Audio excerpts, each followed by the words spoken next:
Today I will be discussing Yippies, the Anti-Riot Act, the 1968 Democratic National Convention, and the trial of the Chicago Eight. Yippies stand for Young International Party. They were simply politically active hippies.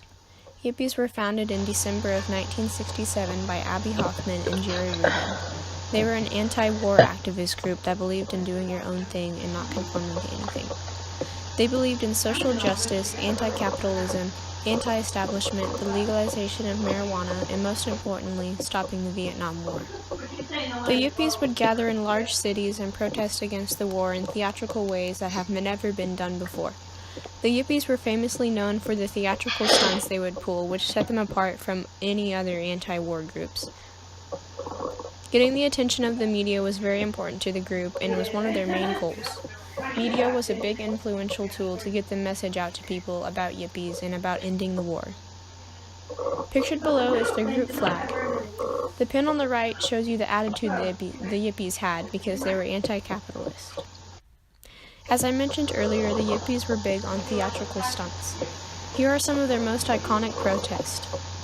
First was at the New York Stock Exchange in 1967. A group of Yippies joined a tour of the place, and once they were on the balcony, they threw down tons of fake and real dollar bills and laughed as everyone fought each other for the money while guards had to escort people out. Next we had the Disneyland protest. On August 6, 1970, which was purposely the 25th anniversary of the Hiroshima bombings in Japan, about 300 Yippies went to Disneyland to protest.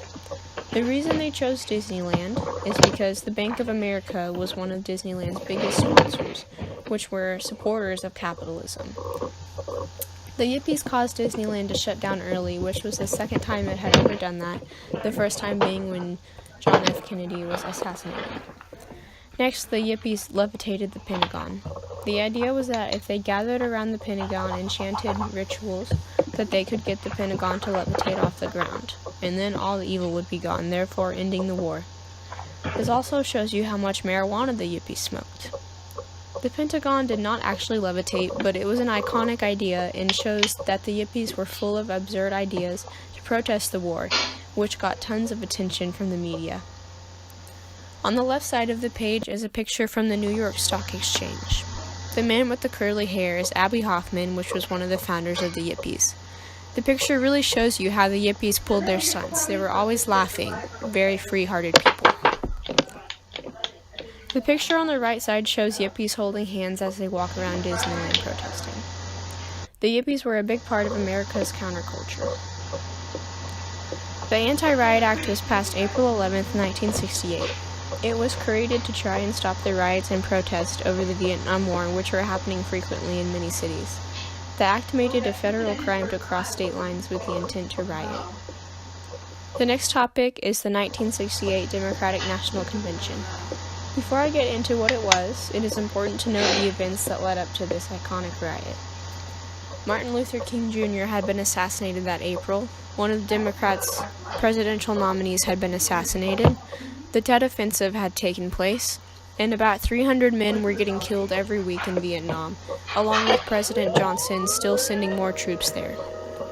Riots were uprising in over 120 different cities, making it harder for police to control. All of these events made it seem as if the United States was falling apart. The Democratic National Convention is held for Democrats to nominate their presidential candidate. President Johnson had dropped out of the race, so the choices were Senator McCarthy, who wanted to stop the war, Vice President Humphrey, who was seen as the representative of Johnson's view, which is continuing the war to avoid communism, and Senator George McGovern, who appealed to some of Kennedy's supporters. At the National Democratic Convention of 1968, there were anti-war activists that protested. Protesters wanted to break with the past and stop the election in support of anyone who wanted to continue the war. They wanted the world to know that there were thousands of young people who didn't want to see another 4 years of war. A group of 8 men from different anti-war activist groups founded the idea to riot on this day. The final decision was to have as many people come to Chicago to protest. In March of 1968, a meeting was held where they created and distributed a document about what they intended to do. It's important to note that it recommended nonviolence, which is ironic because of the outcome. The leaders of the Yippies came up with the idea to hold a festival of life in Lincoln Park. They planned to have bands come play and encouraged people to come camp out in the Chicago parks. The festival was going to be held on the days of the convention. Now that all the plans had been set for the protest, the police heard about their intention to camp in the parks and made a curfew of 11 p.m. to prevent this from happening. When people heard about this, it stopped a lot of people from coming to the riot, ultimately leading to a failed festival. On the first day of the convention, the city of Chicago got prepared for the rioters, expecting a lot of violence. The city called in 12,000 police officers, 15,000 state and federal officers, and even the SWAT team, who were told to shoot to kill if necessary, all to help contain the protesters and prevent any violence, which didn't help in the end. After people heard of the precautions the city was taking, a lot of people did not show up, but that did not stop thousands of protesters filling the streets of Chicago. At the Festival of Life, only one band showed up. At 10:30 p.m. that night, police warned protesters that if they were not out of the park by the new curfew at 11 p.m., that they would force them out. When protesters refused to leave, police started beating people with billy clubs and used tear gas on them. This was the first time in history that police treated protesters so violently and is remembered tragically by many. Some effects of the convention were how it angered the U.S. It made people lose all hope of the good in people and the ending of the war. It tore apart the Democratic Party, making their views change and oppose one another. It also caused the Democrats to lose the next presidential election to Nixon. These brutal pictures show you just how awful and violent the riot was. There was a lot of blood, the police beat a lot of people, and it was an awful riot. Another effect the Democratic National Convention had was the trial of the Chicago 8. As I mentioned before, the group of people who organized the protests that took place at the Democratic Convention planned the riots and made a 21-page document stating what they intended to do. The 8 men on the trial were the founders of Yippies, Abby Hoffman and Jerry Rubin, along with other leaders of anti-war groups, David Dellinger, Tom Hayden, Rennie Davis, Dave Fronos, and Lee Weiner.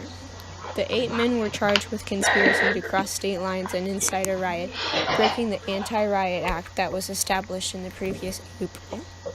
The charges were because of the outbreak of protesters at the Democratic National Convention.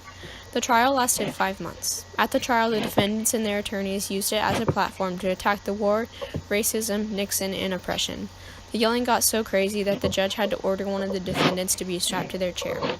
In the end, the jury declared the Chicago 8 not guilty of conspiracy, but found all but 2 guilty of intent to riot, and then the 6 of them were charged $6,000 and sentenced 5 years in prison. None of them ended up serving time, however, because in 1972, a court of appeal overturned the criminal convictions and all charges were dropped. That concludes the end of my presentation. Are there any questions?